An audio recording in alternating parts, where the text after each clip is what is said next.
الحمد لله رب العالمين والعاقبة للمتقين والصلاة والسلام على شرف الأنبياء والمرسلين وعلى آله وأصحابه أجمعين. قال الله تبارك وتعالى في كلامه المجيد وفرقانه الحميد: فإذا قضيت الصلاة فانتشروا في الأرض وابتغوا من فضل الله. وقال رسول الله صلى الله عليه وسلم: أعطوا الأجير أجره قبل أن يجف عرقه. শুকরিয়া আদায় করছি রবের দরবারে মনিব সালাতুল জুমা আদায়ের জন্য মসজিদে আসার বসার, কোরআন সুন্নাহ থেকে গুরুত্বপূর্ণ খুতবা শোনার তৌফিক দিয়েছেন, সেই জন্য নতশিরে পড়ছি আলহামদুলিল্লাহ। আমরা আজকে গুরুত্বপূর্ণ একটি বিষয় নিয়ে কথা বলবো, সেটি হচ্ছে আন্তর্জাতিক শ্রমিক দিবস। সামনে 1 মে, শ্রমজীবী মানুষের অধিকার আদায়ের দিন। মেহনতি মানুষের মর্যাদা এবং স্বীকৃতি দিয়েছে ইসলাম। পৃথিবীর শ্রমজীবী, মেহনতি এবং বঞ্চিত এই পৃথিবীর সাজানো গোছানো পরিপাটি করার ক্ষেত্রে যাদের অবদান সবচাইতে বেশি, সেই শ্রমজীবী মানুষগুলি তাদের অধিকার হারা, তাদের মর্যাদা এবং স্বীকৃতি থেকে বঞ্চিত। ইসলাম 1500 বছর আগে তাদের মর্যাদা এবং অধিকারের স্বীকৃতি দিয়েছেন। আমরা জানি যে আমেরিকার শিকাগো শহরে 40,000 শ্রমিক, একজন ব্রিটিশ সমাজ সংস্কারক, তার আহ্বানে সাড়া দিয়ে শ্রমিকদের ন্যায্য দাবি আদায়ের লক্ষ্যে তারা সমবেত হয়েছিল। পুলিশ তাদের উপরে নির্বিচারে গুলি করে শ্রমিককে হত্যা করে, আর সেই আন্দোলনের বিষবাম্প, সেই আন্দোলনের দাবানল ছড়িয়ে পড়ে গোটা আমেরিকাতে। যারা পুঁজিপতি, ধনাঢ্য ব্যক্তিবর্গ, মিল কলকারখানা, ইন্ডাস্ট্রিজের মালিক, তারা শ্রমিকদেরকে উল্টো তাদের অধিকার এবং স্বীকৃতি দেওয়ার পরিবর্তে পুলিশ তাদের উপরে লেলিয়ে দিয়ে তাদেরকে হত্যা করে। তো আসুন আজকে আমরা দেখব যে ইসলাম শ্রমিকদের শ্রমের মূল্যায়ন কিভাবে করেছে, তাদেরকে মর্যাদা এবং স্বীকৃতি কিভাবে দিয়েছে। শ্রমকে ইসলাম অত্যন্ত সম্মানের চোখে দেখে। কিসের চোখে দেখে? ইসলাম শ্রমিকের অধিকার এবং মর্যাদার স্বীকৃতি দিয়েছে। শ্রমিকের অধিকার প্রতিষ্ঠায় ইসলাম সুস্পষ্ট দিক নির্দেশনা প্রদান করেছে। আল্লাহ সুবহানাহু ওয়া তাআলা মানুষকে তৈরি করেছেন ওয়ালাকাদ খালাকনাল ইনসানা ফি কাবাদ। আল্লাহ বলছেন যে আমি মানুষকে শ্রম নির্ভর করে তৈরি করেছি। অন্যত্র আল্লাহ বলেন ফাইজা কুদিয়াতিস সালাতু ফান্তাশিরু ফিল আরদি ওয়াবতাগু মিন ফাদলিল্লাহ। যখন তোমাদের নামাজ আদায় হয়ে যাবে তখন তোমরা জমিনে ছড়িয়ে পড়ো, ওয়াবতাগু মিন ফাদলিল্লাহ, এবং আল্লাহর অনুগ্রহ অনুসন্ধান করো। তার মানে তোমরা জীবিকা অন্বেষণ করো। এটা বলা হয়েছে সূরা জুমার 10 নম্বর আয়াত। এই পৃথিবীতে যত মহামানব এসেছিলেন, যত নবী রাসূল এসেছিলেন, তারা সকলেই ছিলেন শ্রমজীবী। তারা সকলেই স্বহস্তে উপার্জন করে জীবিকা নির্বাহ করতেন। হযরত আদম আলাইহিস সালাম থেকে শুরু করে মুহাম্মদ রাসূলুল্লাহ সাল্লাল্লাহু আলাইহি ওয়াসাল্লাম পর্যন্ত সকল নবী রাসূল তারা ছিলেন শ্রমজীবী মানুষ। হযরত আদম, শীষ এবং লূত আলাইহিস সালাম তারা ছিলেন কৃষিকাজ নির্ভর, তাদের জীবিকা উপার্জন করতেন, তারা ছিলেন কৃষিজীবী। হযরতে নূহ এবং জাকারিয়া আলাইহিস সালাম তারা ছিলেন কাঠের ফার্নিচার বা কাঠ মিস্ত্রি। দাউদ আলাইহিস সালাতু ওয়াস সালাম লোহা জাতীয় পদার্থ দিয়ে তিনি লোহা জাতীয় যত যন্ত্রপাতি আছে সেগুলি তিনি তৈরি করতেন, হযরতে দাউদ আলাইহিস সালাম। ইলিয়াস আলাইহিস সালাতু ওয়াস সালাম তিনি সুতা দিয়ে তিনি কাপড় তৈরি করতেন। হযরত ইউনুস আলাইহিস সালাতু ওয়াস সালাম তিনি ছিলেন মৎস্যজীবী, তিনি মাছ বিক্রি করতেন। জুলকিফল একজন নবী ছিলেন, আল্লাহ যার কথা কোরআনে উল্লেখ করেছেন। এই জুলকিফল তিনি রুটি বিক্রি করতেন। এরপরে আমরা দেখতে পাই হযরতে মূসা, হযরতে হারুন, হযরতে শুআইব আলাইহিস সালাম তারা পশু পালন করতেন। কি করতেন? পশু পালন করতেন এবং দুধ বিক্রি করতেন। হযরতে ইদ্রিস আলাইহিস সালাম তিনি পোশাক তৈরি করতেন, তিনি ছিলেন তাঁতি। হজরতে ঈসা এবং হজরতে ইয়াহইয়া আলাইহিস সালাম তারা বন্য প্রাণী শিকার করতেন এবং তারা বাগান থেকে বিভিন্ন জঙ্গল থেকে তারা কি করতেন, ফলমূল সংগ্রহ করতেন, জীবিকা নির্বাহ করতেন। ইব্রাহিম আলাইহিস সালাম, ইয়াকুব আলাইহিস সালাম, হুদ এবং সালেহ এবং সর্বশেষ হজরত মুহাম্মদ রাসূলুল্লাহ সাল্লাল্লাহু আলাইহি ওয়াসাল্লাম তারা ছিলেন ব্যবসায়ী। তারা ব্যবসা বাণিজ্য করে জীবিকা পরিবার পরিজন পরিচালনা করতেন। কোনো পেশায় ইসলাম ছোট করে দেখে না, বরং পরিশ্রম করে জীবিকা নির্বাহ করার মাঝেই সম্মান এবং বরকত আল্লাহ নিহিত রেখেছেন। মিকদাদ রাদিয়াল্লাহু তাআলা আনহু থেকে বর্ণিত, তিনি বলেন, মা আকালা আহাদুন তুআমান কাত্তু খায়রাম মিন আন ইয়াকুলা মিন আমালি ইয়াদিহি। নবীজি সাল্লাল্লাহু আলাইহি ওয়াসাল্লাম বলেছেন, যে ব্যক্তি সহজে উপার্জন করে খায় তার চাইতে উত্তম উপার্জন, উত্তম রিজিক আর কারো হতে পারে না। তার চাইতে উত্তম খাবার কেউ খায় না যে ব্যক্তি নিজে হাতে উপার্জন করে খায়। আল্লাহ নবী সাল্লাল্লাহু আলাইহি ওয়াসাল্লাম বলছেন, ওয়া ইন্না নাবিয়াল্লাহ দাউদা কানা ইয়াকুলু মিন আমালি ইয়াদিহি। তোমাদের পূর্ববর্তী যুগের একজন নবী ছিলেন হযরত দাউদ আলাইহিস সালাম, তিনি স্বহস্তে উপার্জন করে তিনি খেতেন। এমন কোন নবী নেই যিনি কায়িক পরিশ্রম করে খাননি। সবাই কি করেছেন? সবাই বলেন একটু। আপনাদের মনোযোগ অন্যদিকে কেন? আমার সামনে যারা বসে আছেন আমার দিকে তাকায় কথা শুনতে হবে। দাউদ আলাইহিস সালাম তিনি স্বহস্তে উপার্জন করে খেতেন। কে বলছেন এই কথা? আল্লাহ রাসূল সাল্লাল্লাহু আলাইহি ওয়াসাল্লাম। সুতরাং এমন কোন নবী নেই যিনি কায়িক পরিশ্রম করেননি। হযরতে আবু হুরায়রা রাদিয়াল্লাহু তাআলা আনহু থেকে বর্ণিত, তিনি বলেন, মা নাবিয়াল্লাহু নাবিয়ান ইল্লা রাআল গানামা। এমন কোন নবী নেই যে নবী তিনি ছাগল চরাননি। কোন পশু?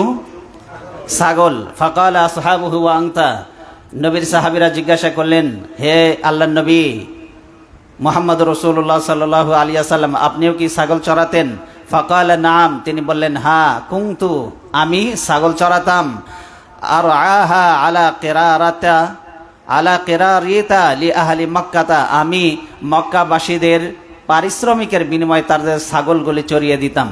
তার মানে নবীজি সাল্লাল্লাহু আলাইহি ওয়াসাল্লাম বলছেন, আর আহা আলা কিরারিতা লি আহলি মক্কাতা, আমি টাকার বিনিময়ে, অর্থের বিনিময়ে আমি মক্কাবাসীদের ছাগল চড়িয়ে দিতাম। তাহলে মুহাম্মদ রাসূলুল্লাহ সাল্লাল্লাহু আলাইহি ওয়াসাল্লাম তিনিও ছাগল চড়িয়েছিলেন।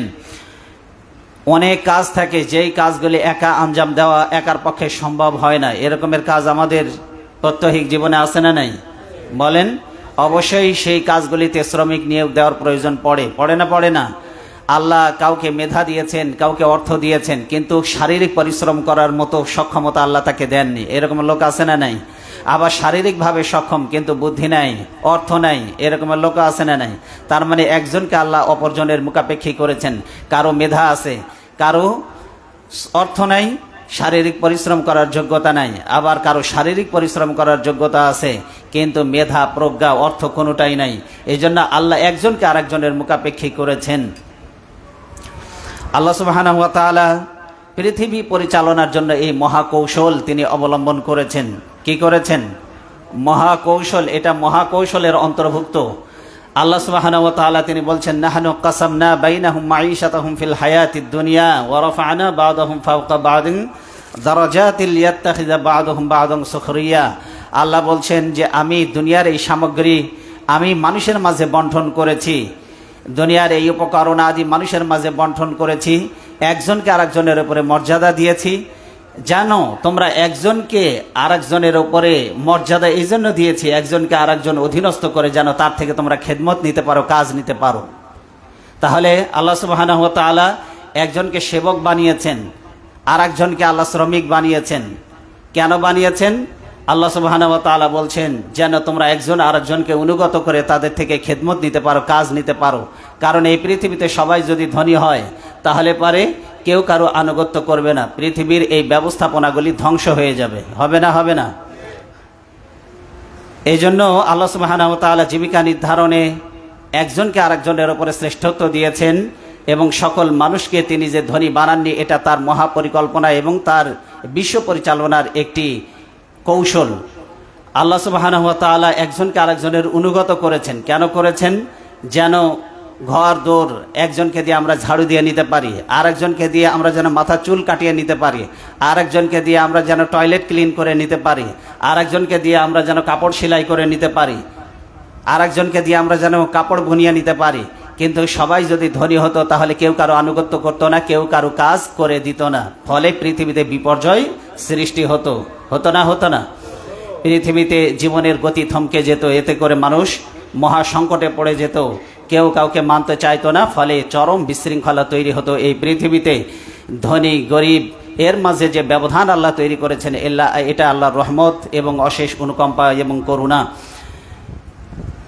এখন যারা ধনী তাদেরকে বুঝতে হবে এই ধনী হওয়াটা এটা তাদের কোনো যোগ্যতার বদৌলতে হয় নাই। এই ধনী আল্লাহ তাদেরকে বানিয়েছেন, এটা তাদের প্রতি আল্লাহর অনুগ্রহ, তাদের প্রতি দয়া, স্পেশাল করুণার কারণেই তারা ধনী হয়েছে।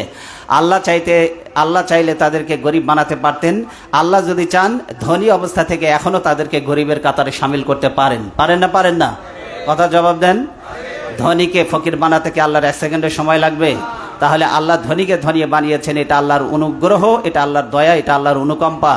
আবার আল্লাহ চাইলে তাকে গরিবও বানাতে পারতেন, সে যে অবস্থায় আছে তাকে আবার গরিবের কাতারে দাঁড় করাতে পারেন। আল্লাহ সুবহানাহু ওয়া তাআলা ধনী এবং গরিব বানানো এটা আল্লাহর হাতে। আল্লাহ বলছেন আল্লাহু ইয়াবসুতুর রিজকা লিমান ইয়াশা ওয়া ইয়াকদির। আল্লাহ বলেন আমি যাকে ইচ্ছা তার রিজিকে প্রশস্ত করে দেই, তার মানে আমি তাকে বেশি করে রিজিক দেই। আর যাকে ইচ্ছা আমি তাকে সংকুচিত করি, তার রিজিকে সংকুচিত করে দেই, তার মানে আমি তাকে গরিব বানাই। এটা কার হাতে? ইন্নাল্লাহা বিকুল্লি শাইইন আলিম। নিশ্চয় আল্লাহ সর্ববিষয়ে সম্যক অবগত। এই গরিব মানুষেরাই এই পৃথিবীর গুরুত্বপূর্ণ কাজগুলি আঞ্জাম দিয়ে থাকে। এই গরিব মানুষদের শ্রমের ওপরেই এই পৃথিবীর বিখ্যাত বড় বড় মিল, কলকারখানা, ইন্ডাস্ট্রিজ এগুলি দাঁড়িয়ে আছে। কথা বলেন ঠিক কিনা? বড় বড় মিল, কলকারখানা, ইন্ডাস্ট্রিগুলি কার রক্তের উপরে দাঁড়িয়ে আছে? এই গরিব শ্রমজীবী মেহনতি মানুষের রক্তের উপরে, তাদের শ্রমের উপরে এগুলি টিকে আছে। ক্ষেত খামারে ফসল উৎপাদন করে কারা? এই গরিব মানুষেরা। গাড়ির ড্রাইভার ড্রাইভ করে তার মনিবকে অফিসে পৌঁছে দেয় কারা? এই অধীনস্থ গরিব মানুষেরাই। আবার খাবার টেবিলে সুস্বাদু খাবার রান্না করে পরিবেশন করে কারা? এই গরিব মানুষেরা। কথা বলেন না কেন? জামা কাপড় ধৌত করে একবারে ওয়াশ করে সুন্দর করে দাগ তুলে আয়রন করে এরপরে মনিবের ঘরে পৌঁছে দেয়, পরার উপযোগী করে তৈরি করে দেয়। এখানে এর পিছনে কার অবদান রয়েছে? গরিব মানুষের অবদান রয়েছে। আবার গাড়ি, আমরা যে গাড়িতে চলাচল করি, এই গাড়ি যদি নষ্ট হয় তাহলে পারে এই গরিব অধীনস্থ মানুষগুলি তারা আবার গাড়িগুলিকে কি করে দেয়? সচল করে দেয়। এই গাড়িগুলিকে আবার তারা মেরামত করে চলার উপযোগী করে দেয়। সুতরাং এই গরিব মানুষগুলি পৃথিবীর গুরুত্বপূর্ণ কাজগুলি তারা আঞ্জাম দিয়ে থাকে। সুতরাং আমাদের উচিত হচ্ছে তাদের অধিকারগুলি যথাযথভাবে আদায় করা। ঠিক কিনা? কথা বলেন ঠিক কিনা? শ্রমিকদেরকে কষ্ট না দেওয়া। ইসলাম কি বলে? অধীনস্থ কাউকে কোনোভাবে কষ্ট দেওয়া যাবে না। কষ্টকর কোনো কাজে যদি আপনি তাকে নিয়োগ করেন তাহলে তাকে সহযোগিতা করতে হবে। আল্লাহ রাসূল সাল্লাল্লাহু আলাইহি ওয়াসাল্লাম এই ব্যাপারে বলেছেন, জাআলাহুমুল্লাহু তাহতা আইদিকুম। আল্লাহ তোমাদেরকে তাদের অধীনস্থ করে দিয়েছেন, গরিবদেরকে। ফামান কানা আখুহু তাহতা ইয়াদিহি। আল্লাহ সুবহানাহু ওয়া তাআলা তার হাবিবকে দিয়ে তিনি ওহির মাধ্যমে জানালেন, ফামান কানা আখুহু তাহতা ইয়াদিহি ফালইউতিমহু মিম্মা ইয়াকুলু। তোমরা তোমাদের অধীনস্থদেরকে যা খাবে তোমরা তাদেরকে তাই খেতে দিবে। ওয়াল ইলবিসুহুম মিম্মা ইয়ালবাসু। আর তোমরা যা পরিধান করবে অধীনস্থ মানুষদেরকে তাই পরিধান করতে দেবে। ওয়ালা তুকাল্লিফুহুম মা ইয়াগলিবুহুম। আর নবীজি সাল্লাল্লাহু আলাইহি ওয়াসাল্লাম বলছেন, তোমরা কষ্টের বাইরে, তার সাধ্যের বাইরে কোনো কিছু কাজ তার উপরে চাপিয়ে দিও না। ফাইন কাল্লাফতুমুহুম ফাআইনুহুম। যদি তোমরা কষ্টকর কোনো কাজ তাদেরকে করতে আদেশ করো তাহলে তোমরাও সেই কষ্টকর কাজে তাদের সাথে অংশীদার হবে, তাদেরকে সাহায্য সহযোগিতার হাত প্রসারিত করবে। গরিবদের প্রতি কি সুন্দর আচরণ করতে নবীজি সাল্লাল্লাহু আলাইহি ওয়াসাল্লাম আমাদেরকে বলেছেন। এবার আসুন আমরা দেখব যে নবীজি সাল্লাল্লাহু আলাইহি ওয়াসাল্লাম মৃত্যুর পূর্বে খুবই গুরুত্বপূর্ণ দুটি কথা বলে দুনিয়া থেকে বিদায় গ্রহণ করেছেন। আপনারা জানেন মৃত্যুর আগে মানুষ সবচাইতে গুরুত্বপূর্ণ কথাগুলি বলে যায়, ঠিক কিনা? নবীজি সাল্লাল্লাহু আলাইহি ওয়াসাল্লাম কি এমন দুটি গুরুত্বপূর্ণ কথা বললেন যে দুটি অনেক কথাগুলির মধ্যে দুটিকেই তিনি বাছাই করলেন? ভালো করে খেয়াল করুন। কানা আখিরু কালামি রাসূলিল্লাহি সাল্লাল্লাহু আলাইহি ওয়াসাল্লাম। নবীজি সাল্লাল্লাহু আলাইহি ওয়াসাল্লামের শেষ বাক্য ছিল আসসালাত আসসালাত। নামাজ নামাজ। ইত্তাকুল্লাহ, আল্লাহকে ভয় করো, ফামা মালাকাত আইমানুকুম, আর অধীনস্থদের ব্যাপারে আল্লাহকে ভয় করো। নামাজের ব্যাপারে যত্নবান থাকবে, আর অধীনস্থদের ব্যাপারে কি থাকবে? আল্লাহকে ভয় করবে। অধীনস্থদের ব্যাপারে আল্লাহকে ভয় করো, আর নামাজ যথাযথভাবে সঠিক সময়ে সুন্দর সুচারুরূপে তোমরা আদায় করবে। নবীজি সাল্লাল্লাহু আলাইহি ওয়াসাল্লাম আবু দাউদের, সুনান আবু দাউদের 5156 নম্বর হাদিস এটি। শ্রমিকদের প্রাপ্য অধিকার যথাযথভাবে আদায় করার ব্যাপারে নবীজি সাল্লাল্লাহু আলাইহি ওয়াসাল্লাম বলেছেন, গুরুত্ব আরোপ করেছেন, ওয়ালা তাবখাসুন নাস আশিয়াহুম ওয়ালা তা'সাউ ফিল আরদি মুফসিদিন। আল্লাহ সুবহানাহু ওয়া তাআলা বলছেন, ওয়ালা তাবখাসুন নাস, মানুষকে তাদের বস্তু কম দিও না। তার মানে তোমরা অধীনস্থ কর্মচারীদেরকে কাজ করে নিলে কাজের যথাযথ পারিশ্রমিক তোমরা দাও। ওয়ালা তা'সাউ ফিল আরদি মুফসিদিন, আর তোমরা পৃথিবীতে অনর্থ বিপর্যয় সৃষ্টি করো না, আগুন লাগায়ও না, তোমরা মানুষের বাড়িঘর ধ্বংস করে দিও না, মানুষের ক্ষেত খামার জায়গা জমি এগুলি আত্মসাৎ করো না, এগুলো জবরদখল করো না, এগুলিতে আগুন লাগিয়ে ধ্বংস করে দিও না। কে নিষেধ করেছেন? আল্লাহ সুবহানাহু ওয়া তাআলা সূরা আশ-শুআরা এর 183 নম্বর আয়াতে বলে দিয়েছেন, শ্রমিকদের সাথে যদি কোনো ব্যাপারে চুক্তি হয় তাহলে এই অঙ্গীকার এবং চুক্তি বাস্তবায়ন করতে হবে। নবীজি সাল্লাল্লাহু আলাইহি ওয়াসাল্লাম যেমন গুরুত্ব আরোপ করেছেন, আল্লাহ কোরআনে শ্রমিকের অধিকার আদায়ের ব্যাপারে অনেক গুরুত্ব আরোপ করেছেন তার বান্দাদেরকে। কোনো রকমের হেরফের করা চলবে না। আল্লাহ কি বলছেন শুনুন, ইয়া আইয়ুহাল্লাযীনা আমানু আউফু বিল উকুদ, হে ঈমানদারগণ তোমরা তোমাদের অঙ্গীকার সমূহ যথাযথভাবে পূর্ণ করো। শ্রমিকদের সাথে অঙ্গীকার করলে এটা কি করতে হবে? বলেন কি করতে হবে? পূরণ করতে হবে। শ্রমিকের কাছ থেকে কাজ আদায় করার পরে তার পারিশ্রমিক কোনো রকম ফাঁকি দেওয়া এবং টালবাহানা করা, সময় ক্ষেপণ করা কোনোটাই ইসলাম জায়েজ করেনি আমাদের জন্য। বরং এমন কিছু কিছু মানুষকে সমাজে দেখা যায় শ্রমিকের কাছ থেকে কাজ আদায় করে নেওয়ার পর তার পারিশ্রমিক দেওয়ার ক্ষেত্রে টালবাহানা করে না? শ্রমিকদেরকে বাধ্য হয়ে আবার তাদের শ্রমের মূল্য আদায়ের জন্য, তাদের পারিশ্রমিক আদায়ের জন্য রাস্তায় নেমে মিছিল করতে হয়, মিটিং করতে হয়, অনেক সময় পুলিশের গুলিতে তাদের জীবনও পর্যন্ত দিতে হয় না? তাহলে কেন রাস্তায় নেমে তাদের ন্যায্য দাবি আদায়ের জন্য, কেন তাদের অধিকার আদায়ের জন্য, কেন তাদের পারিশ্রমিক আদায়ের জন্য রাস্তায় নামিয়ে মিছিল মিটিং করতে হবে? এটা মোটেও কাম্য নয়। নবীজি সাল্লাল্লাহু আলাইহি ওয়াসাল্লাম এটিকে চরমভাবে অন্যায় বলেছেন। নবীজি সাল্লাল্লাহু আলাইহি ওয়াসাল্লাম বলছেন, মাতলুল গানিয়্যি জুলমুন, ধনী মানুষের টালবাহানা এটা হলো জুলুম, অবিচার। ধনী মানুষ, মিল কলকারখানা ইন্ডাস্ট্রিজের মালিক যারা আছে তাদের শ্রমিকদের পারিশ্রমিক যারা আদায় করে না, আল্লাহ বলছেন এই ধনী শ্রেণীর তাদের সময় ক্ষেপণ করা, টালবাহানা করা, শ্রমের মূল্য আদায় করার ক্ষেত্রে সময় ক্ষেপণ করা, টালবাহানা করা, নবীজি সাল্লাল্লাহু আলাইহি ওয়াসাল্লাম বলছেন এটা হলো জুলুম। এটা কি? এটা জুলুম, এটা অন্যায়। নবীজি সাল্লাল্লাহু আলাইহি ওয়াসাল্লাম বলেছেন 3 শ্রেণীর মানুষের ব্যাপারে আমি কিয়ামতের দিন আল্লাহর আদালতে মামলা দিব। কয় শ্রেণীর মানুষ? 3 শ্রেণীর মানুষের মধ্যে 1 নম্বর শ্রেণী শুনুন, আনা খসমুহুম ইয়াউমাল কিয়ামাতি রাজুলুন ইস্তাআজারা আজিরান। 3 শ্রেণীর মানুষের মধ্যে 1 নম্বর, আমি যাদের বিরুদ্ধে আল্লাহর আদালতে মামলা দেব, যে ব্যক্তি কোনো মানুষকে কাজে লাগিয়ে তার থেকে শ্রম নিয়েছে, ফাস্তাওফা মিনহু ওয়া লাম ইউতি আজরাহু। আল্লাহ নবী সাল্লাল্লাহু আলাইহি ওয়াসাল্লাম বলেছেন কাজ করার পরে সে পুরো কাজ আদায় করে নিয়েছে, কিন্তু কাজ করার পরে তার পারিশ্রমিক দেয়নি, ফাঁকি দিয়েছে, ওই মালিকের বিরুদ্ধে কিয়ামতের দিন আমি আল্লাহর আদালতে মামলা দিব। এখন নবীজি সাল্লাল্লাহু আলাইহি ওয়াসাল্লাম কোনো উম্মতের বিরুদ্ধে যদি মামলা দায়ের করে, রাসূল সাল্লাল্লাহু আলাইহি ওয়াসাল্লাম নিজে যদি বাদী হন আদালতে, তাহলে পৃথিবীর কে আছে যে ওই জামিন থেকে আপনাকে মুক্ত করে নিতে পারবে? বলেন কারো ক্ষমতা আছে? আছে কারো ক্ষমতা? পীর এসে উদ্ধার করতে পারবে? পারবে না। আল্লাহ নবী সাল্লাল্লাহু আলাইহি ওয়াসাল্লাম নিজে মামলা দিবেন যে কোনো ব্যক্তিকে শ্রমে নিয়োগ করেছে কিন্তু তার পারিশ্রমিক আদায়ের ক্ষেত্রে টালবাহানা করেছে, সময় ক্ষেপণ করেছে অথবা দেয়নি, নবীজি সাল্লাল্লাহু আলাইহি ওয়াসাল্লাম বলছেন আমি তার বিরুদ্ধে আল্লাহর আদালতে মামলা দেব, যে তার কাছ থেকে পরিপূর্ণ কাজ আদায় করে নিয়েছে কিন্তু পারিশ্রমিক দেয়নি। এটা বলা হয়েছে সহিহ আল বুখারী 2227 নম্বর হাদিস। নবীজি সাল্লাল্লাহু আলাইহি ওয়াসাল্লাম এই কথাটা কেন বলেছেন এর বাস্তবতা আছে। কোনো কোনো ক্ষেত্রে আমরা এটাও দেখতে পাই যে যাদের থেকে আমরা কাজ নেই, এই শ্রমিক শ্রেণীর মানুষদের সাথে কোনো রকমের ডিল বা চুক্তি আলোচনা না করে তাকে আমরা কাজে নিয়োগ দিই, এরপরে কাজ পরিপূর্ণরূপে আদায় করে নেওয়ার পর এরপরে পারিশ্রমিক দিতে আমরা কম দেই। আছে না নাই? বিশেষ করে রিক্সাওয়ালাদের ক্ষেত্রে এই ঘটনাটা বেশি ঘটে। কোনো রকমের চুক্তি ছাড়াই উঠে যায়, নির্দিষ্ট গন্তব্যে পৌঁছার পরে ভাড়া হয় 50 টাকা, দেয় 30 টাকা। হয় না? হয় না? এরপরে বাক বিতঙ্গা হয়, এরপরে মারামারি পর্যন্ত হয়। উভয়কে কটু বাক্য, অশ্লীল বাক্য ছুড়ে মারতে থাকে। এটা সম্পূর্ণ অন্যায়। আপনি রিক্সায় উঠবেন, ওঠার সময় আপনি ভাড়া রিক্সাওয়ালার সাথে চুক্তি করে নেবেন। যে কোনো কাজে শ্রমিক নিয়োগ করবেন, শ্রমিকের সাথে আগে চুক্তি করে আপনি আপনার পারিশ্রমিকটা ফিক্সড করে তাকে কর্মে নিযুক্ত করবেন। কর্ম শেষ হওয়ার সাথে সাথে তার পারিশ্রমিক আদায় করে দিবেন। নবীজি সাল্লাল্লাহু আলাইহি ওয়াসাল্লাম শ্রমিকের সাথে তার মূল্য নির্ধারণ না করে তাকে কাজে নিয়োগ দিতে নিষেধ করেছেন।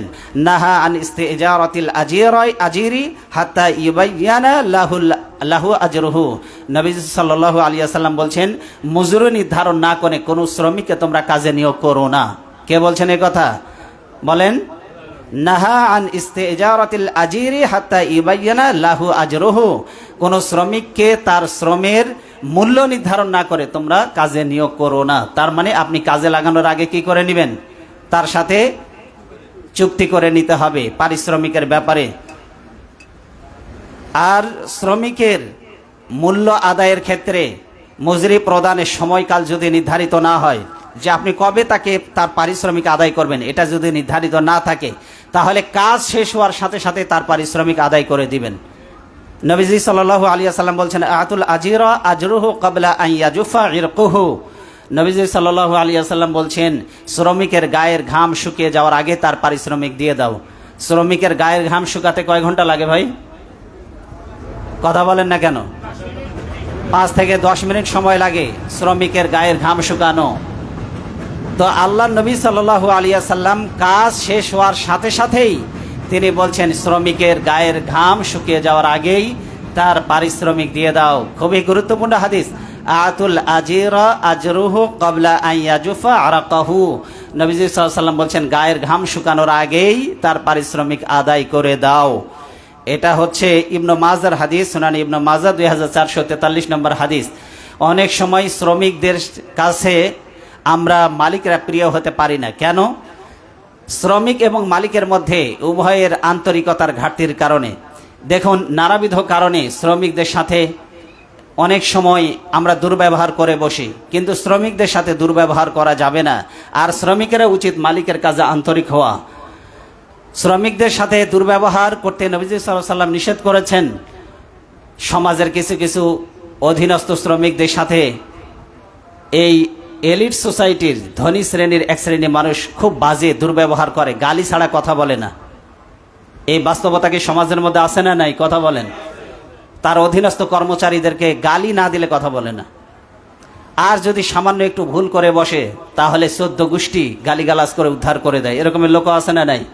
এই শ্রেণীর মানুষগুলো নিকৃষ্ট মানুষ। বিশেষ করে আমরা দেখতে পাই ঘরের কাজে নিযুক্ত ছোট ছোট শ্রমিক বাচ্চাদেরকে মালকিনরা যেভাবে টর্চার করে, আমি বলি আল্লাহর কসম বিশ্বাস করেন, এই ছোট ছোট শ্রমিক বাচ্চাদেরকে ঘরের মধ্যে নিয়ে যে নির্যাতন করে, ভালো খাবার খেতে দেয় না, ভালো পোশাক পরতে দেয় না, বিড়ির সেঁকা দেয়, আগুনের সেঁকা দেয়, গরম তেল গায়ের উপরে আপনার ছুঁড়ে মারে। এইভাবে যেই সমস্ত বাচ্চা শ্রমিকদেরকে ঘরের মধ্যে নিয়ে মালকিনরা মনিবেরা নির্যাতন করে, আল্লাহর জান্নাত এদের জন্য হারাম। নবীজি সাল্লাল্লাহু আলাইহি ওয়াসাল্লাম কি বলছেন শুনুন, লা ইয়াদখুলুল জান্নাতা সাইউল মালাকাতি। অধীনস্থদের সাথে দুর্ব্যবহারকারী মনিব কখনো জান্নাতে প্রবেশ করবে না। আল্লাহ এদের জন্য জান্নাতকে হারাম করে দিয়েছেন। এটা বলা হয়েছে সুনানে ইবনে মাজাহ 3691 নম্বর হাদিস। নবীজি সাল্লাল্লাহু আলাইহি ওয়াসাল্লাম একবার দেখলেন যে আবু মাসউদ উকবা নামক একজন সাহাবী, তিনি একটা শ্রমিককে, একজন কর্মে নিযুক্ত শ্রমিককে সে পরিহার করছিল, মারছিল, চাবুক দিয়ে আঘাত করেছে। নবীজি সাল্লাল্লাহু আলাইহি ওয়াসাল্লাম এই দৃশ্যটা দেখতে পেয়েছেন। উনি নিজেই বর্ণনা করছেন যে আমি আমার অধীনস্থ কর্মচারীকে, আমার চাকরকে আমি একদিন চাবুক দিয়ে আমি প্রহার করছিলাম, বেত্রাঘাত করছিলাম। নবীজি সাল্লাল্লাহু আলাইহি ওয়াসাল্লাম এই দৃশ্যটা দেখার পরে তিনি আমাকে বললেন, ইন্নাল্লাহা আকাদারু আলাইকা মিনকা আলা হাযাল গোলাম। নিশ্চয়ই তুমি এই গোলামের উপরে যে শক্তি প্রয়োগ করছো, এই শক্তি প্রয়োগের ক্ষেত্রে আল্লাহ এই গোলামের উপরে তোমাকে যতটা শক্তিশালী করেছেন, আমার রব, আমার আল্লাহ তোমার উপরে এর চাইতে বেশি শক্তিশালী। তিনি বললেন, এই গোলামের উপরে আল্লাহ তোমাকে যতটা শক্তিশালী করেছেন, ওই আল্লাহ তোমার উপরে এর চাইতে বেশি শক্তিশালী। সুতরাং তুমি তার উপরে যে চাবুক মারছো, আল্লাহ ইচ্ছে করলে এর প্রতিশোধ এর থেকেও জোরালোভাবে তোমার উপর থেকে নেওয়ার ক্ষমতা আমার আল্লাহর আছে। আছে না নাই? এই জন্য অধীনস্থদেরকে কখনো জুলুম নির্যাতন করা যাবে না। নবীজি সাল্লাল্লাহু আলাইহি ওয়াসাল্লাম আরো বলছেন, ফাকুলতু লা আদরিবু মামলুকান বাদাহু আবাদা। ওই সাহাবী আবু মাসউদ উকবা, তিনি নবীজি সাল্লাল্লাহু আলাইহি ওয়াসাল্লামের এই কথা শুনে তার কলিজাটা কেঁপে উঠলো। সে বলছে, হে আল্লাহর নবী, আমি ওয়াদা করছি আজকের পর থেকে আমি আর কোনোদিন শ্রমিকের গায়ে হাত তুলব না। সুবহানাল্লাহ বলেন। আমি আর কখনো অধীনস্থদের প্রহার করব না, আমি ওয়াদা দিচ্ছি আপনাকে। ওই সাহাবী আর কোনোদিন আল্লাহ রাসূল সাল্লাল্লাহু আলাইহি ওয়াসাল্লাম এর কাছে ওয়াদা করেছেন আর কখনোই তিনি শ্রমিকের গায়ে হাত তুলবেন না। ওই সাহাবী আর কোনোদিন অধীনস্থ কর্মচারীর গায়ে তিনি আর হাত তোলেন নাই। ইবনে ওমর রাদিয়াল্লাহু তাআলা আনহু বর্ণনা করছেন, এক ব্যক্তি নবীজি সাল্লাল্লাহু আলাইহি ওয়াসাল্লামের কাছে এসে বলল, হে আল্লাহর নবী, আমি আমার অধীনস্থ কর্মচারীকে প্রতিদিন কয়বার মাফ করব, কয়বার ক্ষমা করব? নবীজি সাল্লাল্লাহু আলাইহি ওয়াসাল্লাম তাকে বললেন, শোনো, তুমি কতবার ক্ষমা করবে তোমার কর্মচারীকে খুব ভালো করে তুমি শোনো। উফু আনহু ফি কুল্লি ইয়াউমিন ৭০ মাররাতান। দৈনিক তুমি তোমার কর্মচারীকে ক্ষমা করবে ৭০ বার। কতবার? এই ধৈর্যের পরিচয় কেউ দিতে পারবেন আপনারা? এই ধৈর্যের পরিচয় দেওয়ার মতো লোক আমার মনে হয় সমাজে একটাও নেই, যে তার অধীনস্থ কর্মচারীকে, কাজের লোককে ৭০ বার ক্ষমা করবে প্রতিদিন। এরকমের ধৈর্য আছে এই সমাজে কোনো লোকের মধ্যে? আছে না। বরং ২-৪ বার ভুল করলেই কাজ থেকে বহিষ্কার, কাজ থেকে বাদ দিয়ে দেয়, বেতন কাটে, উপর্যুপরি মার, এগুলো তো ফ্রি। আছে না নাই? এরপরে সাথে গালাগাল, এটাও ফ্রি। আছে না নাই? এটা হলো সমাজের বাস্তব চিত্র। অথচ নবী সাল্লাল্লাহু আলাইহি ওয়াসাল্লাম এই যে ৭০ বার ক্ষমা করতে বলেছেন, আপনি কি মনে করেছেন এটার কারণে আল্লাহ আপনাকে বিনিময় বা পুরস্কার দিবেন না? অবশ্যই আপনি আল্লাহর কাছ থেকে পুরস্কার লাভ করবেন যদি অধীনস্থ কর্মচারীকে আপনি ক্ষমা করে দেন। বলা হয়েছে সুনানে আবু দাউদের 5164 নম্বর হাদিস। এই আমলটা উম্মতের কেউ করুক আর না করুক, মানুষকে যে ক্ষমা করা যায়, মানুষকে ধৈর্য ধারণ, মানুষের অপরাধের ওপরেও ধৈর্য ধারণ করা যায়, নবীজি সাল্লাল্লাহু আলাইহি ওয়াসাল্লাম নিজে হলেন তার বাস্তব প্রমাণ। নবীজি সাল্লাল্লাহু আলাইহি ওয়াসাল্লামের খাদেম আনাস রাদিয়াল্লাহু তাআলা আনহু 10 বছর নবীজির খেদমত করেছেন। কত বছর? কথার জবাব দেন একটু। 10 বছর নবীজি সাল্লাল্লাহু আলাইহি ওয়াসাল্লামের খেদমত করেছেন। আচ্ছা বলেন তো, 10 বছর যদি কোনো খাদেম যদি বাড়িতে কাজ করে, তাহলে মালিকের চরিত্র কেমন এটা কি খাদেম জানার কথা নাকি জানে না? এটা জানার কথা না? অবশ্যই জানে যে তার মনিবের আচরণ কেমন। একজন গোলাম তার মনিব সম্পর্কে কি বলছে শুনলে হতবাক হয়ে যেতে হয়। নবীজি সাল্লাল্লাহু আলাইহি ওয়াসাল্লামের দরবারে 10 বছর খেদমত করলেন। সেই খাদেম নবীজির চরিত্র সম্পর্কে তিনি বলছেন যে, খাদিমতুন নবী সাল্লাল্লাহু আলাইহি ওয়াসাল্লাম 10 সিনিন, আমি 10 বছর নবীজির খেদমত করেছি। ফামা ক্বালা লি উফিন, নবীজি আমার আচরণে ক্ষুব্ধ হয়ে, বিরক্ত হয়ে একদিনের জন্য তিনি বলেন, উফ, তুমি কেন এই কাজ করেছো? বিরক্তি ভরা মন নিয়ে একদিনও তিনি বলেননি, একটা বারের জন্য বলেননি 10 বছরের মধ্যে। আপনার আমার পক্ষে এটা কি সম্ভব ছিল? এটা সম্ভব ছিল না। ওয়ালা লিমা সানাআতা ওয়ালা আল্লাহ সানাআতা। আনাস রাদিয়াল্লাহু তাআলা আনহু বলছেন, নবীজি সাল্লাল্লাহু আলাইহি ওয়াসাল্লাম 10 বছরের মধ্যে একটা বারের জন্য তিনি বলেননি, এই এটা করেছো কেন, এটা করো নাই কেন, এইভাবে একটা ধমক 10 বছরের মধ্যে আমাকে দেন নাই। পৃথিবীতে কোন মানুষটা এই রকমের আচরণ তার অধীনস্থ কর্মচারীদের সামনে করতে পেরেছে? আমার বড় দেখতে ইচ্ছা করে। নবীজি সাল্লাল্লাহু আলাইহি ওয়াসাল্লাম ছিলেন এইরকম বাস্তব চরিত্রের মানুষ। এটা যদি উনি নিজে বলতেন তাহলে সন্দেহ থাকার কথা, হয়তো থাকলে থাকতে পারো, কেউ অবিশ্বাস করতে পারতেন। কিন্তু যেই লোকটা নিজে খেদমত করেছে 10 বছর, এই লোকটা নিজেই বলছেন, আল্লাহর নবী 10 বছরের মধ্যে একটা দিনের জন্য ধমক দিয়ে আমাকে বলেননি এটা করেছো কেন, এটা করো নাই কেন। শব্দ বিরক্ত হয়ে একটাবার মুখ দিয়ে উচ্চারণ করেননি। অথচ তিনি যখন এসেছিলেন একদম ছোট্ট অবস্থায় খাদেম হয়ে এসেছিলেন। এখন ছোট মানুষ ভুল করতে পারে না? পারে না? কথা বলেন। গরম পানি আনতে বললে ঠান্ডা পানি আনবে, বিছানা বিছাইতে বললে উঠাবে, ভুল হওয়া স্বাভাবিক। কিন্তু 10 বছরের মধ্যে একটা ধমকও নবীজি সাল্লাল্লাহু আলাইহি ওয়াসাল্লাম তার কর্মচারীকে, তার খাদেমকে তিনি দেন নাই। এই হাদিসটি বলা হয়েছে সহিহ আল বুখারী 6038 নম্বর হাদিস। এই জন্য শ্রমিকদেরও দায়িত্ব হলো তার মনিবের দায়িত্ব যথাযথভাবে পালন করা, তার কাজে ফাঁকি না দেওয়া। কিন্তু শ্রমিকদের এত অধিকারের কথা আল্লাহ এবং আল্লাহ রসুল বলেছেন, কিন্তু সেই শ্রমিকদের মাঝে খেয়ানত দেখা যায়। তার মনিবের কাজে ফাঁকি দেয়, নির্দিষ্ট সময় পর্যন্ত কাজে নিয়োগ করা হয়, কিন্তু নির্দিষ্ট সময়ের আগেই সে কাজ থেকে চলে যায়। আবার 8 ঘন্টার জন্য তার সময়টা মনিব কিনে নিয়েছে, মালিক কিনে নিয়েছে, কিন্তু সে বিড়ি খাইতে 1 ঘন্টা, নাস্তা করতে আরও 1.5 ঘন্টা, এরকমের করে সময় নষ্ট করে না? করে না?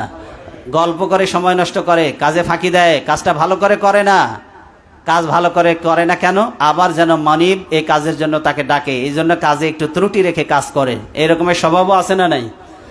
এটার জন্য আল্লাহর কাছে জবাব দিতে হবে শ্রমিকদেরকে। এই জন্য শ্রমিক ভাইরা, আপনারা আন্তরিকতা এবং নিষ্ঠার সাথে কাজ করুন মনিবের। আর মনিব যারা আছেন, যারা কাজ আদায় করে নেবেন, তাদের অধিকার ব্যাপারে আপনারা তাদের অধিকার আদায়ের ব্যাপারে সচেষ্ট থাকুন। বলা হয়েছে সহিহ আল বুখারীর 893 নম্বর হাদিসে, আলা কুল্লুকুম রাঈন ওয়া কুল্লুকুম মাসউলুন আন রাইয়াতিহি। এই পৃথিবীতে সবাই দায়িত্বশীল, প্রত্যেককেই তার দায়িত্ব সম্পর্কে জিজ্ঞাসা করা হবে। বাড়ির যে মেয়ে লোকটা, সেও একটা দায়িত্বশীল, তার স্বামী এবং তার সন্তান সম্পর্কে তাকে জিজ্ঞাসা করা হবে। একজন পরিবারের কর্তা বাবা, তার সন্তান, তার স্ত্রী সম্পর্কে তাকে জিজ্ঞাসা করা হবে। একজন রাষ্ট্রনায়ক, তার জনগণ সম্পর্কে তাকে জিজ্ঞাসা করা হবে। সুতরাং কেউ আল্লাহ জিজ্ঞাসা থেকে এড়িয়ে যেতে পারবে না। সবাইকে দায়িত্বশীল আচরণ করার জন্য আল্লাহ রসুল আদেশ করেছেন। এই জন্য হালাল পন্থায় উপার্জন করুন। আল্লাহ আমাদের জীবনটাকে একটা সীমারেখার মধ্যে নির্ধারণ করে দিয়েছেন, এই সীমারেখার মধ্যে চলতে আমরা বাধ্য। এর ব্যতিক্রম করলে আল্লাহর কাছে কিয়ামতের দিন আমাদেরকে জবাবদিহি করতে হবে। মানুষের জীবনে প্রতিটা কাজই আল্লাহ সীমারেখা নির্ধারণ করে দিয়েছেন। আর আয় ব্যয়ের নীতিমালার ক্ষেত্রে সেটি আরও গুরুত্বপূর্ণ একটি অনুষঙ্গ ইসলামে। ইসলাম আয় এবং ব্যয় এই দুটোরই সীমারেখা নির্ধারণ করে দিয়েছেন। হাসরের দিন এ ব্যাপারে আপনাদেরকে জিজ্ঞাসা করা হবে আয় ব্যয় সম্পর্কে। বলুন, সবাই জবাব দেন, কি সম্পর্কে জিজ্ঞাসা করা হবে? আয় এবং ব্যয়। আয় এবং ব্যয় এই দুটি সম্পর্কে কি করা হবে? বলেন, কি করা হবে? জিজ্ঞাসা করা হবে কিয়ামতের দিন আয় ব্যয়।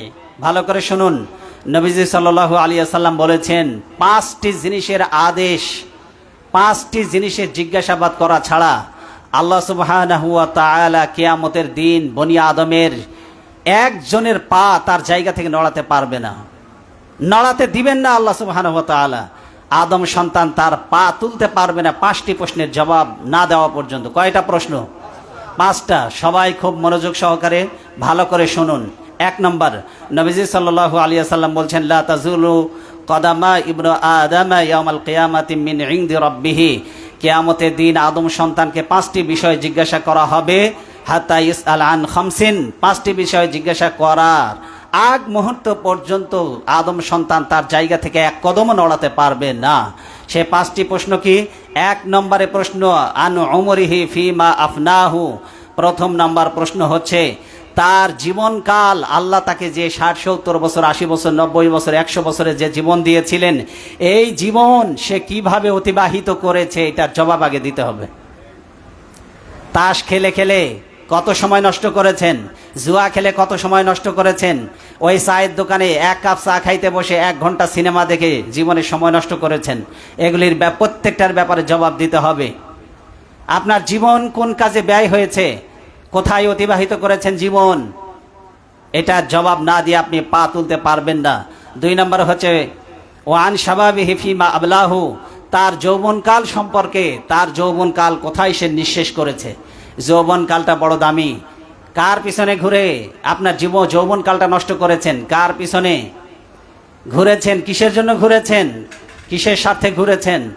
আপনার যৌবনকালটা কিভাবে নিঃশেষ করেছেন? অনেকের যৌবনকালটা পাপ কাজের মধ্য দিয়ে যৌবনকালটা শেষ হয়ে গেছে। চাঁদাবাজি করতে করতে যৌবনকাল শেষ, দালালি করতে করতে যৌবনকাল শেষ। 5 ওয়াক্ত নামাজ 24 ঘন্টায় নষ্ট করেছে।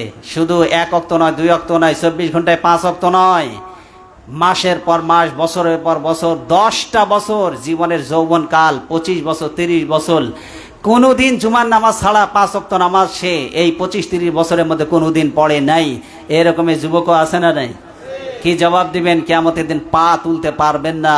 আল্লাহ এই 5টা প্রশ্নের জবাব আপনার কাছ থেকে নিয়ে তারপরে আপনি পা নাড়াতে পারবেন আপনার জায়গা থেকে। 2 নম্বরের প্রশ্ন, আপনার যৌবনকাল আপনি কিভাবে অতিবাহিত করেছেন, যৌবনকাল কিভাবে নিঃশেষ করেছেন,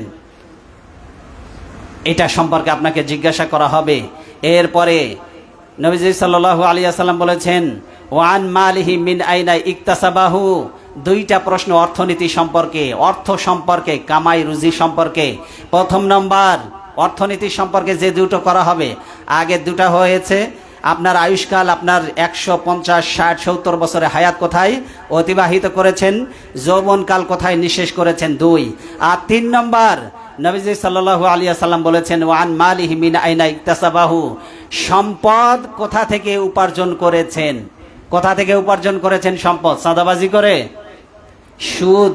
সুদে টাকা লাগায়, ঘুষ খেয়ে, অফিসে বসে? সরকার আপনাকে নিয়োগ দিয়েছে 8 ঘন্টার সময় আপনি দিবেন, সে 8 ঘন্টার সময় আপনি সরকারের কাছ থেকেও বেতন নেন, আবার প্রতিটা মানুষের কাছ থেকে আপনি ঘুষ না নিলে ফাইলে সাইন করেন না। এই ঘুষের টাকা আপনি কিভাবে টাকা উপার্জন করেছেন আপনার জীবনে? রাস্তায় বাস থামায়, ট্রাক থামায়, ওই তরকারির দোকানদার, কাঁচা সবজির দোকানদার, মাছ মাংসের দোকানদার, তাদের কাছ থেকে প্রতিদিন চাঁদা নিয়ে আপনি উপার্জন করেছেন, ওজনে কম দিয়ে উপার্জন করেছেন। একটা পণ্য বিক্রি করার সময় ওই পণ্যের ভিতরে ধুলা ঢুকায় দেয়, লোহা যারা বিক্রি করে লোহার মধ্যে ধুলা ঢুকায় দেয়, আছে না নাই? আরো আছে, ইলিশের মধ্যে, আপনার চিংড়ি মাছের মধ্যে পানি ঢুকায় দেয়, আছে না নাই? তরমুজের মধ্যে ইঞ্জেকশন পুশ করে লাল বানায় বিক্রি করেছেন। কিভাবে অর্থ উপার্জন করেছেন আপনি? এটার জবাব আল্লাহর কাছে দিয়ে তারপরে আপনার পরবর্তী স্টেপ শুরু হবে, পরবর্তী কার্যক্রম শুরু হবে।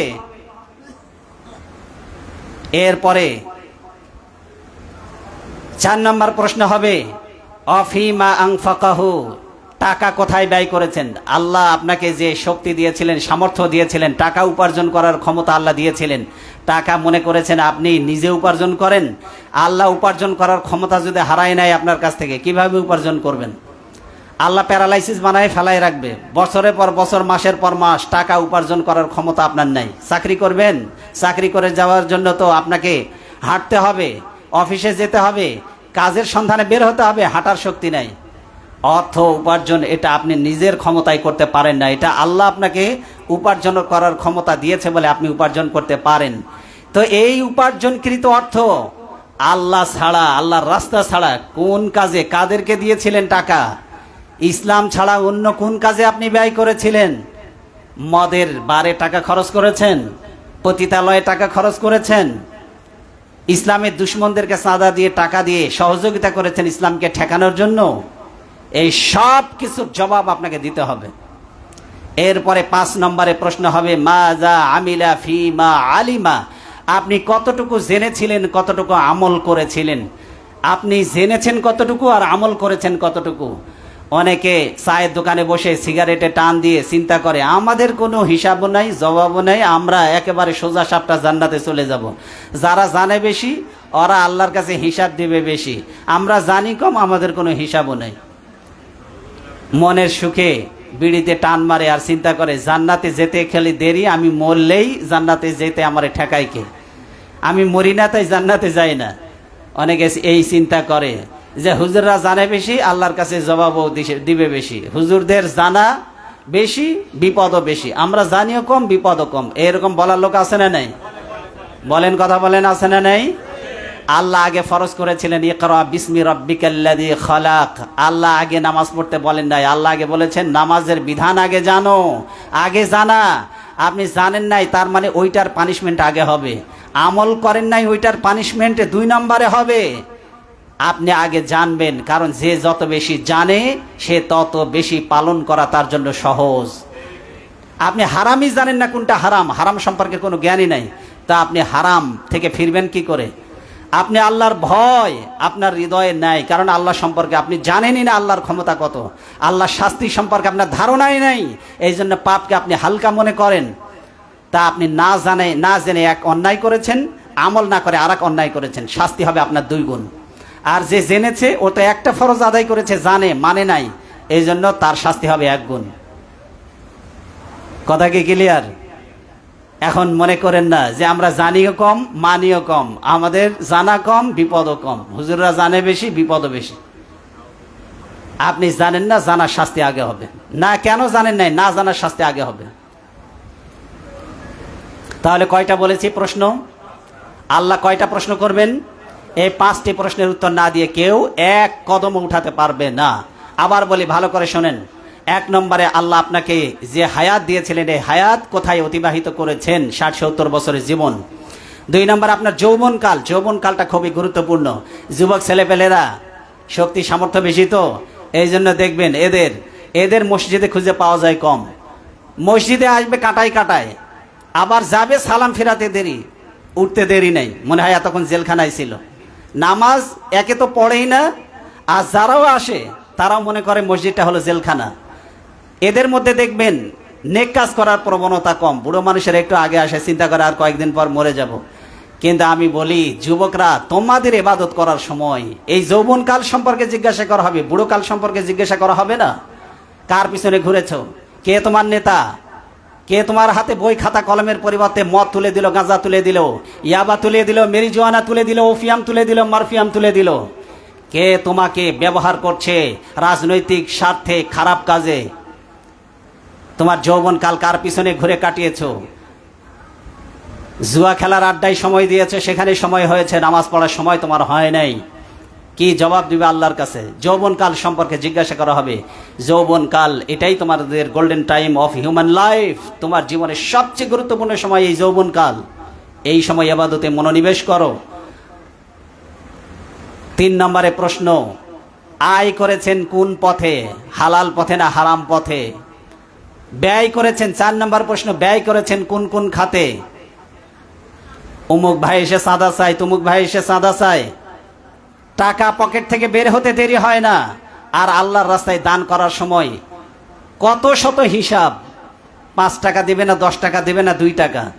আর বড় ভাই এসে চাঁদা চাওয়ার সাথে সাথে দলের স্বার্থে একটা জুয়ার আসর হবে, মদের আসর হবে, অথবা কোনো পতিতা নিয়ে আসবে, অথবা কোনো একটা সার্কাস হবে, অথবা কোনো একটা নাইট ক্লাবের অনুষ্ঠান হবে, সেখানে হাজার হাজার টাকা দিয়ে দেয়, বিন্দুমাত্র সংকোচ করে না।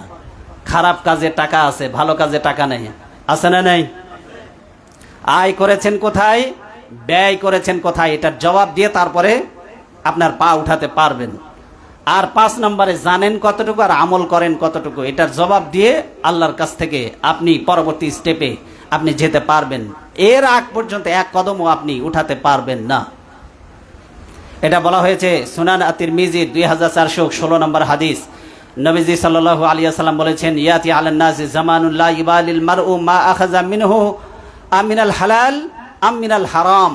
নবীজি সাল্লাল্লাহু আলাইহি ওয়াসাল্লাম বলেছেন, এমন একটা সময় মানুষের কাছে আসবে, যেই সময় টাকা কোত্থেকে এলো এটা মানুষ চিন্তা করবে না, বিবেচনা করবে না, হালাল পন্থায় এলো নাকি হারাম পন্থায় এলো, টাকা আসলেই হলো।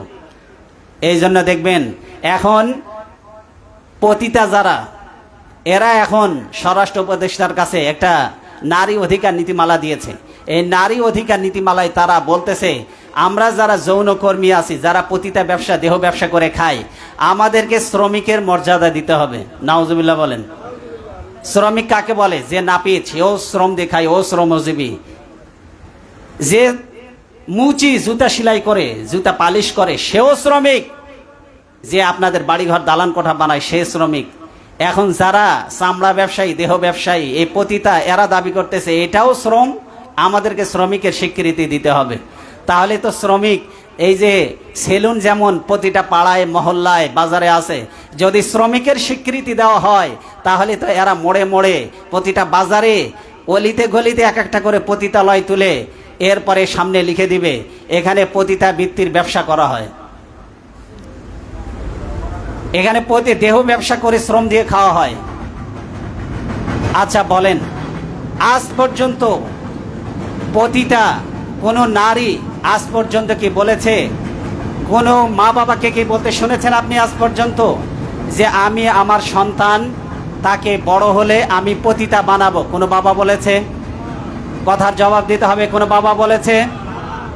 কোনো মেয়েকে যদি আপনি জিজ্ঞাসা করেন, মা তুমি বড় হয়ে কি হবা, তাহলে মেয়েরা বলে আমি বড় হয়ে ইঞ্জিনিয়ার হতে চাই, অনেকে বলে আমি ডাক্তার হতে চাই, অনেকে বলে আমি পাইলট হতে চাই, অনেকে বলে আমি নার্স হতে চাই, অনেকে বলে আমি কলেজের টিচার হতে চাই।